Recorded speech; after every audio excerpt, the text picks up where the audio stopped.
I was stuck in traffic the other day behind a little car with many bumper stickers. Bored, I began reading the messages the driver had posted on the rear of the car. "I kiss my dogs on the lip," read one. "My kids have 4 paws," read another. "The more people I meet, the more I love my dog," was a third. On they went, praising dogs to no end. Mildly amused, but somewhat puzzled, I reflected on this rolling temple of adoration for our 4-legged friends. People's attitudes towards dogs seem to have made some radical changes over the past few decades. Sure, we've long regarded Fido as man's best friend, but I remember in my childhood when dogs were kept in the backyard and were maybe let into the garage in bad weather.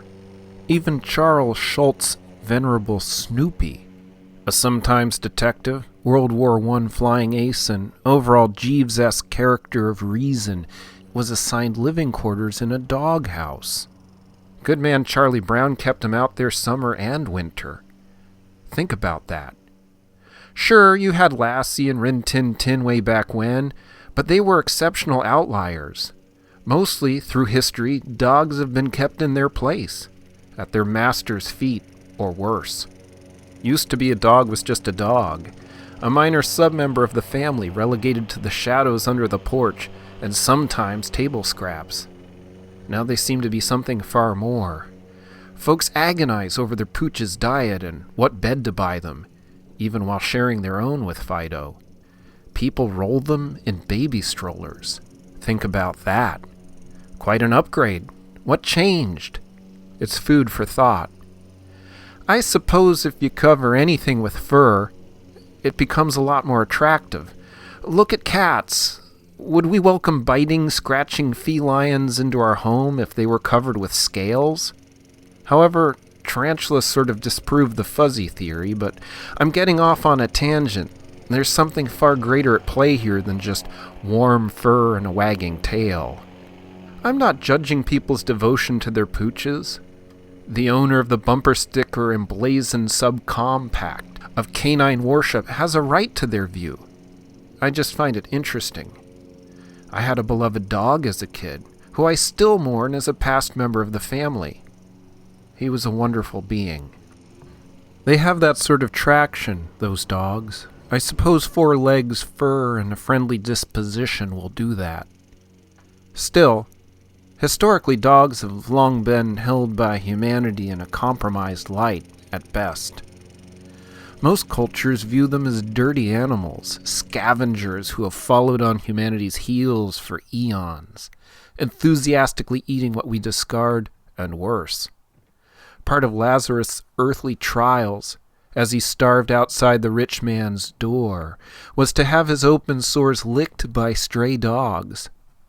To have an animal that cleans itself all over with its own tongue, among other unclean practices, ply one's wounds with that same tongue, however well intended, could only be viewed as awful. Herein lay another trial that earned Lazarus a place in heaven. We insult men by suggesting they're the sons of female dogs. A related subtle southern insult is to refer to a man as a puppy. Follow the source. "Oh, you dirty dog," they used to say. So what happened?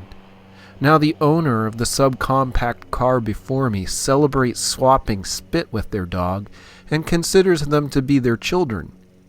Another bumper sticker claims dogs are people too. When did this happen? What PR firm did our 4-legged companions employ for this radical image makeover? I could probably use a little of that shine myself. In this modern era, despite what our great-grandparents may have thought, it seems our esteem for dogs has reached a pinnacle far exceeding even what we extend to one another. We project on our canines virtues lauded as heroic, the best of humanity. Loyalty, devotion, unconditional love, bravery, and trust. Do we read values in our pets we find wanting in ourselves and others? Could it be, as we humans have become less focused on others and more focused on ourselves that our perspective has changed. In the tightening spiral of self-centeredness, we grow more insular, and looking up from the narcissistic mirror that too often are our phones and tablets, we see our dog dutifully at our feet. We see a selflessness and devotion to others we seem to have lost in ourselves. Is this some modern philosophical inverse? As people become more self-consumed and self-considerate in this age of consumer culture-driven self-absorption, perhaps, as we unwittingly see the holes in our own character, we seek to fill them with the virtues we see in the furry beings around us. Maybe we should apply some of what we see in Fido to ourselves. Certainly not the cleaning or culinary practices, but applying some of the higher virtues of our furry friends might do us some good. Maybe approaching others with a little enthusiasm, tail wagging, and preemptive trust might tug down some of the walls that keep us so divided. It's an idea. The final bumper sticker read, "I want to be the sort of person my dog thinks I am." This sounds like an aspiration worth pursuing. Clearly, given the way things are trending, humanity's going to the dogs.